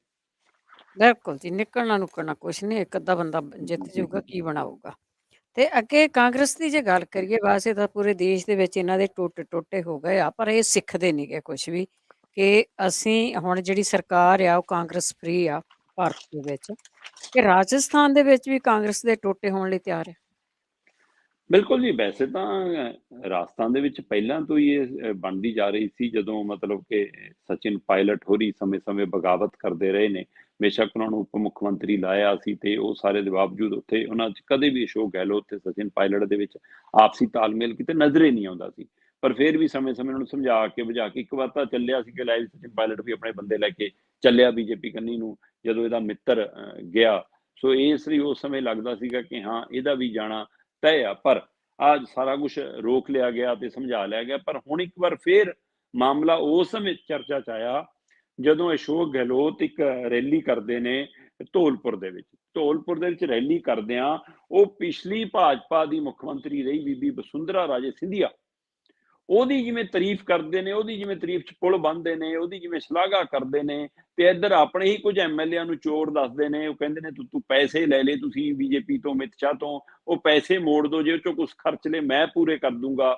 ਉਹ ਸਿੱਧਾ ਨਿਸ਼ਾਨਾ ਕਿਤੇ ਸਚਿਨ ਪਾਇਲਟ ਦੇ ਸਮਰਥਕ ਐਮਐਲਏਆਂ ਤੇ ਸੀ ਤੇ ਵਸੁੰਧਰਾ ਰਾਜੇ ਦੀ ਤਾਰੀਫ਼ ਕਰਕੇ ਉਹਨਾਂ ਨੇ ਵੱਡਾ ਦਾਅ ਚੱਲਿਆ। ਹਾਂ, ਹੁਣ ਉਹ ਇਸ ਪਾਸੇ ਇਸ ਨੂੰ ਆਧਾਰ ਬਣਾ ਕੇ ਸਚਿਨ ਪਾਇਲਟ ਤਾਂ ਕਹਿੰਦੇ ਦੇਖੋ ਜੀ, ਇਹਦੀ ਤਾਂ ਪਸੰਦ ਜਾਂ ਇਹਦੀ ਤਾਂ ਲੀਡਰ ਵਸੁੰਧਰਾ ਰਾਜੇ ਹੈ, ਸੋਨੀਆ ਗਾਂਧੀ ਥੋੜ੍ਹਾ, ਇਸ ਲਈ ਮੈਂ ਕਾਂਗਰਸ ਨਾਲ ਆ, ਇਹ ਤਾਂ ਬੀਜੇਪੀ ਨਾਲ ਆ। ਉਹ ਇਸ ਨਾਤੇ ਹੁਣ ਕਹਿੰਦੇ ਜੀ ਮੈਂ ਇਹਦੇ ਖਿਲਾਫ ਫਿਰ ਮੋਰਚਾ ਖੋਲੂੰਗਾ। ਮੈਂ ਕਹਿੰਦੇ ਅਜਮੇਰ ਸ਼ਰੀਫ ਤੋਂ ਲੈ ਕੇ ਜੈਪੁਰ ਤੱਕ ਇਹਦੇ ਖਿਲਾਫ ਕਹਿੰਦੇ ਜੀ ਮੁਜ਼ਾਹਰਾ ਪ੍ਰਦਰਸ਼ਨ ਰੋਡ ਮਾਰਚ ਕੱਢੂੰਗਾ ਤੇ ਮੈਂ ਤਾਂ ਇਹਦੀ ਤਿਆਰੀ ਕਰ ਲਈ। ਉਹ ਕਹਿੰਦੇ 11 ਮਈ ਨੂੰ ਅਜਮੇਰ ਤੋਂ ਜੈਪੁਰ ਤੱਕ ਸਚਿਨ ਪਾਇਲਟ ਆਪਣੇ ਸਮਰਥਕਾਂ ਦੇ ਨਾਲ ਆਪਣੇ ਹੀ ਮੁੱਖ ਮੰਤਰੀ ਦੇ ਖਿਲਾਫ ਮਤਲਬ ਕਿ ਪ੍ਰਦਰਸ਼ਨ ਕਰਨ ਜਾ ਰਿਹਾ। ਪਰ ਉਧਰ ਰਾਜਨੀਤਿਕ ਮਾਹਰ ਕਹਿੰਦੇ ਕਿ ਇਹ ਅਸ਼ੋਕ ਗਹਿਲੋਤ ਦਾ ਬੜਾ ਵੱਡਾ ਤੀਰ ਹੈ, ਜਿਹੜਾ ਸਚਿਨ ਨੂੰ ਵੀ ਲੱਗਿਆ ਹੈ ਤੇ ਜਿਹੜਾ ਕਹਿੰਦੇ ਜਾ ਕੇ ਮਤਲਬ ਦਿੱਕਤ ਖੜੀ ਕਰ ਗਿਆ ਵਸੁੰਧਰਾ ਰਾਜੇ ਲਈ। ਕਹਿੰਦੇ ਕਿ ਜਿਹੜੇ ਮਤਲਬ ਕਿ ਉੱਥੇ ਦੇ ਮੁੱਖ ਮੰਤਰੀ ਨੇ ਅਸ਼ੋਕ ਗਹਿਲੋਤ, ਉਹਨਾਂ ਨੂੰ ਪਤਾ ਹੈ ਕਿ ਜੇਕਰ ਭਾਜਪਾ ਨੇ ਵਸੁੰਧਰਾ ਰਾਜੇ ਨੂੰ ਮੂਹਰੇ ਲਿਆਂਦਾ ਤਾਂ ਮੇਰੇ ਲਈ ਵੱਡੀ ਚੁਣੌਤੀ ਬਣ ਜੂ ਤੇ ਉਹਦੀ ਤਾਰੀਫ਼ ਕਰਕੇ ਉਹਦੀ ਸ਼ਲਾਘਾ ਕਰਕੇ ਮੈਂ ਬੀਜੇਪੀ ਦੇ ਮਨ 'ਚ ਸ਼ੰਕੇ ਖੜੇ ਕਰਤੇ ਕਿ ਵਸੁੰਧਰਾ ਨਾਲ ਤਾਂ ਮੇਰੀ ਸੈਟਿੰਗ ਹੈ, ਅਸੀਂ ਤਾਂ ਇੱਕ ਦੂਜੇ ਦੇ ਖਿਲਾਫ ਨਹੀਂ ਜਾਂਦੇ, ਤਾਂ ਮਿਲ ਕੇ ਗੇਮ ਖੇਡ ਲੈਂਦੇ ਹਾਂ। ਸੋ ਇਸ ਲਈ ਕਹਿੰਦੇ ਕਿ ਇਹ ਮੈਂ ਭੁਲੇਖਾ ਪਾ ਕੇ ਕਹਿੰਦੇ ਰਾਜਨੀਤਿਕ ਮਾਹਰ ਕਹਿੰਦੇ ਕਿ ਉਹਨੇ ਚਾਲ ਚੱਲੀ ਆ ਕਿ ਬੀਜੇਪੀ ਵਸੁੰਧਰਾ ਤੇ ਭਰੋਸਾ ਨਾ ਕਰੇ ਤੇ ਉਹਨੂੰ ਮੂਹਰੇ ਨਾ ਲਿਆਵੇ ਤੇ ਜੇ ਕਿਸੇ ਹੋਰ ਨੂੰ ਲਿਆਊਗਾ ਅਸ਼ੋਕ ਗਹਿਲੋਤ ਕਹਿੰਦੇ ਉਹਨੂੰ ਮੈਂ ਟੱਕਰ ਲੂੰਗਾ। ਸੋ ਇਸ ਲਈ ਕੀ ਇਹ ਚਾਲ ਹੈ ਜਾਂ ਇਹ ਸਚਿਨ ਪਾਇਲਟ ਨੂੰ ਬਾਹਰ ਕਰਨ ਦੀ ਕਵਾਇਦ ਹੈ ਜਾਂ ਸਚਿਨ ਪਾਇਲਟ ਦੀ ਹੁਣ ਮਜਬੂਰੀ ਬਣ ਜਾਣਾ ਹੈ ਕਿ ਉਹ ਦੂਏ ਪਾਸੇ ਚਲਾ ਜਾਵੇ ਜਾਂ ਉਹਨੂੰ ਕਾਂਗਰਸ ਮਨਾ ਲੂਗੀ। ਜੋ ਮਰਜ਼ੀ ਹੋਵੇ, ਇਹ ਜਿਹੜੀਆਂ ਤਰੇੜਾਂ ਨੇ ਭਰਨੀਆਂ ਨਹੀਂ ਗੀਆਂ। ਹਾਂ, ਟੁਕੜੇ ਟੁਕੜੇ ਕਿਸੇ ਵੀ ਸਮੇਂ ਸੰਭਵ ਹੈ ਕਿਉਂਕਿ ਰਾਜਸਥਾਨ ਆਉਣ ਵਾਲੇ ਸਮੇਂ ਚੋਣ ਪਿੜ ਭਖਣ ਵਾਲੀ ਆ ਤੇ ਉੱਤੇ ਆਮ ਆਦਮੀ ਪਾਰਟੀ ਵੀ ਨਜ਼ਰ ਰੱਖ ਰਹੀ ਆ ਤੇ ਬੀਜੇਪੀ ਤਾਂ ਉਸ ਦੇ ਵਿੱਚ ਆਪਣੀ ਸਰਕਾਰ ਭਾਲਦੀ ਹੈ ਕਿ ਸਾਨੂੰ ਮੌਕਾ ਮਿਲ ਜਾਵੇ। ਸੋ ਪਰ ਵਸੁੰਧਰਾ ਰਾਜੇ ਨੂੰ ਸਵਾਲਾਂ ਦੇ ਘੇਰੇ 'ਚ ਲਿਆ ਤਾਂ ਕੀ ਅਸ਼ੋਕ ਗਹਿਲੋਤ ਨੇ ਜਾਂ ਇਹ ਸੱਚਮੁੱਚੋਂ ਨੇੜਤਾ ਜਤਾ ਕੇ ਸਚਿਨ ਪਾਇਲਟ ਨੂੰ ਬਾਹਰ ਕਰਨਾ ਚਾਹੁੰਦੇ ਨੇ। ਜੋ ਵੀ ਹੋਵੇ, ਪਰ ਇਸ ਦੇ ਨਾਲ ਕਾਂਗਰਸ ਦਾ ਬਿਖਰਨਾ ਟੁੱਟਣਾ ਰਾਜਸਥਾਨ 'ਚ ਲਗਭਗ ਤੈਅ ਲੱਗ ਰਿਹਾ ਜੀ। ਵੈਸੇ ਹੀ ਬਹੁਤ ਸਾਰੇ ਟੁਕੜੇ ਹੋ ਗਏ ਇਹਨਾਂ ਦੇ। ਤੇ ਅੱਗੇ ਗੱਲ ਕਰਦੇ ਹਾਂ ਲੁਧਿਆਣੇ ਦੇ ਵਿੱਚ ਇੱਕ ਗ੍ਰਿਫਤਾਰ ਕੀਤੇ ਹੋਏ ਪੱਤਰਕਾਰ ਮਾਮਲੇ ਦੇ ਵਿੱਚ ਹੋਰ ਹੀ ਸੱਚ ਸਾਹਮਣੇ ਆਇਆ। ਹਾਂ, ਬਿਲਕੁਲ ਜੀ, ਜਦੋਂ ਇਹ ਘਟਨਾਕ੍ਰਮ ਸਾਹਮਣੇ ਆਈ ਸੀ ਤਦ ਹੀ ਰੌਲਾ ਪੈਣਾ ਸ਼ੁਰੂ ਹੋ ਗਿਆ ਸੀਗਾ ਕਿ ਇਹ ਇੱਕ ਤਰ੍ਹਾਂ ਨਾਲ ਮੀਡੀਆ ਨਾਲ ਧੱਕਾ, ਪੱਤਰਕਾਰ ਨਾਲ ਧੱਕਾ। ਬੇਸ਼ੱਕ ਜਿਸ ਚੈਨਲ ਨਾਲ ਉਹ ਸੰਬੰਧ ਰੱਖਦੀ ਆ, ਉਹ ਚੈਨਲ ਦੇ ਉੱਤੇ ਵੀ ਕੇਂਦਰ ਸਰਕਾਰ ਦੇ, ਬੀਜੇਪੀ ਦੇ ਛੋਲੇ ਗਾਉਣ ਦੇ, ਉਹਨਾਂ ਦੇ ਹੱਕ 'ਚ ਭੁਗਤਣ ਦੇ ਸ਼ਰੇਆਮ ਦੋਸ਼ ਲੱਗਦੇ ਰਹੇ ਨੇ।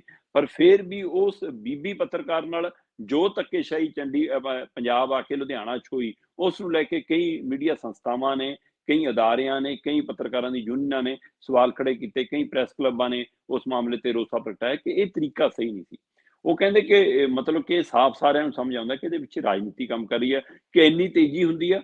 ਕੋਈ ਅਜਿਹਾ ਮਾਮਲਾ ਤਾਂ ਹੈ ਨਹੀਂ ਸੀਗਾ ਕਿ ਹਾਂ ਮਤਲਬ ਕਿ ਟੱਕਰ ਵੱਜੀ ਜੀ, ਟੱਕਰ ਕਿੱਥੇ ਵੱਜੀ ਜੀ, ਕਿਹੜੀ ਫੁਟੇਜ ਹੈ ਜੀ, ਸ਼ਿਕਾਇਤ ਲੈਂਦੇ ਉਹ ਦੇਖਦੇ, ਤੁਰੰਤ ਗ੍ਰਿਫਤਾਰੀ ਪਾ ਕੇ ਭੇਜ ਕੇ ਜਿਵੇਂ ਪਤਾ ਨਹੀਂ ਕਿੱਡਾ ਬੜਾ ਗਰੋਹ ਫੜ ਲਿਆ ਹੋਵੇ।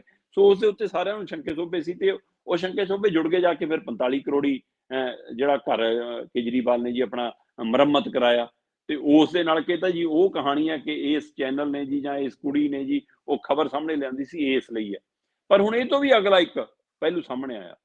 ਹੁਣ ਪਹਿਲੂ ਸਾਹਮਣੇ ਆਇਆ ਜਦੋਂ ਜ਼ਮਾਨਤੀ ਕਹਿੰਦੇ ਅਪਰਾਧ ਸੀ ਉਹ, ਜਿਸ ਦੇ ਤਹਿਤ ਜਿਹੜੀਆਂ ਧਾਰਾਵਾਂ ਤਹਿਤ ਉਸ ਕੁੜੀ ਨੂੰ ਕਿਹਾ ਗਿਆ ਜੀ ਇਹਨੇ ਮਤਲਬ ਕਿ ਜਾਤੀ ਸੂਚਕ ਸ਼ਬਦ ਬੋਲੇ ਨੇ ਜੀ, ਜਦੋਂ ਕਿ ਉਹ ਕਹਿੰਦੀ ਮੈਂ ਤਾਂ ਗੱਡੀ 'ਚੋਂ ਹੀ ਨਹੀਂ ਉਤਰੀ, ਮੇਰਾ ਤਾਂ ਕੋਈ ਸੰਬੰਧ ਵੀ ਨਹੀਂ। ਤੇ ਦੂਜੇ ਜਿਹੜਾ ਡਰਾਈਵਰ ਤੇ ਉਹ ਕਹਿੰਦੇ ਜੀ ਸਾਡੇ ਨਾ ਕਿਸੇ ਮਾਰਿਆ ਸੀ, ਕਿਸੇ ਨਾ ਕਿਸੇ ਵੱਜੇ, ਸਾਡੇ ਤੇ ਧੱਕੇ ਨਾਲ ਪਰਚਾ ਪਾਇਆ ਗਿਆ। ਸੋ ਇਸ ਲਈ ਕਹਿੰਦੇ ਉਹਨਾਂ ਦੇ ਉੱਤੇ ਟੱਕਰ ਮਾਰਨ ਦਾ ਤੇ ਇਹਦੇ ਉੱਤੇ ਜਾਤੀ ਸੂਚਕ ਦਾ, ਕਹਿੰਦੇ ਇਹ ਜਿਹੜੇ ਇਹ ਅਪਰਾਧ ਨੇ ਜ਼ਮਾਨਤੀ ਅਪਰਾਧ ਨੇ। ਇਹਦੇ ਲਈ ਬਕਾਇਦਾ ਪੁਲਿਸ ਨੇ ਜਾਂ ਹੇਠਲੀ ਅਦਾਲਤ ਨੇ ਉਹਨਾਂ ਨੂੰ ਦੱਸਣਾ ਸੀ, ਉਹਨਾਂ ਨੂੰ ਇਹ ਜਾਣਕਾਰੀ ਦੇਣੀ ਹੁੰਦੀ ਹੈ ਕਿ ਭਾਈ ਤੁਸੀਂ ਜ਼ਮਾਨਤ ਲੈਣ ਦੇ ਹੱਕਦਾਰ ਹੋ। ਕਹਿੰਦੇ ਲੁਕੋਇਆ ਕਿਉਂ? ਮਾਣਯੋਗ ਅਦਾਲਤ ਨੇ ਇਸ ਮਾਮਲੇ ਤੇ ਮਾਣਯੋਗ ਪੰਜਾਬ ਹਰਿਆਣਾ ਹਾਈ ਕੋਰਟ ਨੇ ਝਾੜ ਪਾਈ ਹੈ ਸਰਕਾਰ ਨੂੰ, ਪੁਲਿਸ ਨੂੰ, ਹੇਠਲੀਆਂ ਅਦਾਲਤਾਂ ਨੂੰ ਕਿ ਤੁਸੀਂ ਉਸ ਕੁੜੀ ਤੋਂ ਜਾਂ ਉਹਦੇ ਦੂਏ ਸਾਥੀਆਂ ਤੋਂ ਇਹ ਪੱਖ ਲੁਕੋਇਆ ਕਿਉਂ ਕਿ ਤੁਹਾਨੂੰ ਜ਼ਮਾਨਤ, ਮਤਲਬ ਕਿੰਨੇ ਮਾਮਲੇ ਹੁੰਦੇ ਨੇ ਐਕਸੀਡੈਂਟ ਵਾਲੇ, ਕੁਛ ਵਾਲੇ, ਉਸ ਪਰ ਪਰਚਾ ਦਰਜ ਹੁੰਦਾ ਹੈ, ਗ੍ਰਿਫਤਾਰੀ ਹੁੰਦੀ ਹੈ ਤੇ ਥਾਣੇ 'ਚੋਂ ਜ਼ਮਾਨਤ ਹੋ ਜਾਂਦੀ ਹੈ, ਜਾਂ ਕਿੰਨੇ ਕੇਸ ਹੁੰਦੇ ਨੇ ਇਹੋ ਜਿਹੇ ਕੇਸ ਚੱਲਦੇ ਨੇ ਥਾਣੇ। ਸੋ ਉਸ ਤਰ੍ਹਾਂ ਦਾ ਇਹ ਅਪਰਾਧਿਕ ਮਾਮਲਾ ਨਹੀਂ ਸੀਗਾ ਕਿ ਜਿਹਦੇ ਵਿੱਚ ਤੁਸੀਂ ਇੱਕੋ ਦਮ ਗ੍ਰਿਫਤਾਰੀ ਪਾ ਕੇ ਉਹਨੂੰ ਸਿੱਟਣਾ ਸੀ ਜੇਲ੍ਹ 'ਚ। ਸੋ ਕਹਿੰਦੇ ਉਹਨਾਂ ਨੂੰ ਜੇਲ੍ਹ ਲਿਜਾਣ ਤੋਂ ਪਹਿਲਾਂ ਉਹਨਾਂ ਨੂੰ ਦੱਸਣਾ ਬਣਦਾ ਸੀ ਪੁਲਿਸ ਵੱਲੋਂ, ਤੇ ਇਸੇ ਤਰ੍ਹਾਂ ਅਦਾਲਤ ਵੱਲੋਂ ਵੀ ਉਹਨਾਂ ਨੂੰ ਉਹਨਾਂ ਦੇ ਹੱਕ ਤੋਂ ਜਾਣੂ ਕਰਾਉਣਾ ਜ਼ਰੂਰੀ ਸੀ ਕਿ ਭਾਈ ਤੁਹਾਡਾ ਇਹ ਅਧਿਕਾਰ ਹੈ, ਤੁਸੀਂ ਜ਼ਮਾਨਤ ਲੈ ਸਕਦੇ ਹੋ। ਸੋ ਇਸ ਲਈ ਇਸ ਹਵਾਲੇ ਨਾਲ ਅਦਾਲਤ ਨੇ, ਹਾਈ ਕੋਰਟ ਨੇ ਝਾੜਾ ਮਾਰਦਿਆਂ ਹੋਇਆਂ ਉਹਨਾਂ ਦੀ ਜਿਹੜੀ ਜ਼ਮਾਨਤ ਹੈ ਉਸ ਦਾ ਲਾਭ ਨੂੰ ਬਰਕਰਾਰ ਰੱਖਿਆ। ਸੋ ਇਸ ਲਈ ਹੁਣ ਉਹ ਸਾਰੇ ਜ਼ਮਾਨਤ ਤੇ ਨੇ ਜੀ, ਤੇ ਉਹ ਤੋਂ ਅੱਗੇ ਮਾਮਲਾ ਹੁਣ ਚੱਲੂਗਾ। ਉਹਦੇ ਵਿੱਚ ਉਹਨਾਂ ਦਾ ਚੈਨਲ, ਉਹਨਾਂ ਦੀ ਧਿਰ, ਉਹਨਾਂ ਦੇ ਵਕੀਲ ਕਿਹੜਾ ਪੱਖ ਰੱਖਦੇ ਨੇ, ਕਿਹੜੇ ਤੱਥ ਰੱਖਦੇ ਨੇ, ਇਹਦੇ ਹਵਾਲੇ ਨਾਲ ਹੋਊਗਾ। ਪਰ ਸਾਰਿਆਂ ਨੂੰ ਲੱਗਦਾ ਕਿ ਸਵਾਲ ਸਿਰ ਪਈ ਸੀਗਾ ਕਿ ਉਦਣ ਕੇਜਰੀਵਾਲ ਹੋਰੀ ਭਗਵੰਤ ਮਾਨ ਦੇ ਨਾਲ ਉਦਘਾਟਨ ਕਰਨ ਆਏ ਸੀ ਸਾਡੇ ਮੁਹੱਲਾ ਕਲੀਨਿਕਾਂ ਦਾ, ਤੇ ਉਸ ਮੁਹੱਲਾ ਕਲੀਨਿਕਾਂ ਦੀ ਕਵਰੇਜ ਲਈ ਆਈ ਸੀ, ਤੇ ਇਹਨਾਂ ਨੂੰ ਡਰ ਸੀਗਾ ਕਿ ਉਹ 45 ਕਰੋੜੀ ਦਾ ਸਵਾਲ ਇੱਥੇ ਬਣੂਗਾ, ਉਹ ਮੁੱਦਾ ਬਣੂਗਾ, ਉਹ ਸਵਾਲ ਪੁੱਛੂਗੀ। ਇਸ ਲਈ ਕਹਿੰਦੇ ਜੀ ਉਹਦੇ ਪਿੱਛੇ ਕਾਰਾ ਕਰਾਇਆ ਗਿਆ, ਪੰਜਾਬ ਪੁਲਿਸ ਨੂੰ ਵਰਤਿਆ ਗਿਆ। ਪੰਜਾਬ ਪੁਲਿਸ ਤਾਂ ਦਿੱਲੀ ਤੱਕ ਚਲੀ ਗਈ ਸੀ, ਚੱਕਣ ਬੱਗੇ ਵਾਲਾ ਕਾਂਡ ਸਾਰਿਆਂ ਨੂੰ ਯਾਦ ਹੈ। ਸੋ ਇਸ ਲਈ ਇਹ ਤਾਂ ਫਿਰ ਪੰਜਾਬ 'ਚ ਸੀ। ਸੋ ਇਹ ਸਾਰਿਆਂ ਚਰਚਾ ਕਿ ਕੇਜਰੀਵਾਲ ਪੰਜਾਬ ਪੁਲਿਸ ਨੂੰ, ਪੰਜਾਬ ਪ੍ਰਸ਼ਾਸਨ ਨੂੰ ਆਪਣੇ ਹਿੱਤਾਂ ਲਈ ਵਰਤ ਰਿਹਾ, ਤੇ ਉਸੇ ਤਰ੍ਹਾਂ ਦਾ ਇਹ ਮਾਮਲਾ ਬਣਿਆ। ਤੇ ਕੋਰਟ ਨੇ ਜਿਸ ਤਰ੍ਹਾਂ ਦੇ ਪਰ ਸਵਾਲ ਖੜੇ ਕੀਤੇ, ਉਸ ਨੇ ਇਸ ਤੇ ਗੱਲ ਤੇ ਹੋਰ ਮੋਹਰ ਲਾਤੀ ਕਿ ਸਿਆਸੀ ਵਰਤੋਂ ਹੋਈ ਹੈ ਸਾਡੇ ਕਾਨੂੰਨ ਦੀ, ਸਾਡੀ ਪੁਲਿਸ ਦੀ, ਸਾਡੇ ਸਿਸਟਮ ਦੀ, ਤੇ ਉਹਦੇ ਮਾਮਲੇ 'ਚ ਹੁਣ ਸਰਕਾਰ ਵੀ ਸਵਾਲਾਂ ਦੇ ਘੇਰੇ 'ਚ ਹੈ। ਬਿਲਕੁਲ ਜੀ, ਸਦਾ ਹੀ ਸਿਆਸੀ ਵਰਤੋਂ ਇਹਦੀ ਹੋਈ ਆ। ਬਹੁਤ ਬਹੁਤ ਧੰਨਵਾਦ ਦੀਪਕ ਜੀ। ਬਹੁਤ ਸ਼ੁਕਰੀਆ ਜੀ, ਸਤਿ ਸ਼੍ਰੀ ਅਕਾਲ। ਸਤਿ ਸ਼੍ਰੀ ਅਕਾਲ ਜੀ। ਤੇ ਸਰੋਤੇ ਸਨ ਦੀਪਕ ਜੀ ਸਾਡੇ ਨਾਲ ਜੁੜੇ, ਜਿਨ੍ਹਾਂ ਨੇ ਖਬਰਾਂ ਦੇ ਪਿੱਛੇ ਸੱਚ ਕੀ ਹੁੰਦਾ ਉਹਦੇ ਬਾਰੇ ਦੱਸਿਆ। ਹੁਣ ਆਪ ਸਭ ਨੂੰ ਹੀ ਪਿਆਰ ਭਰੀ ਸਤਿ ਸ਼੍ਰੀ ਅਕਾਲ।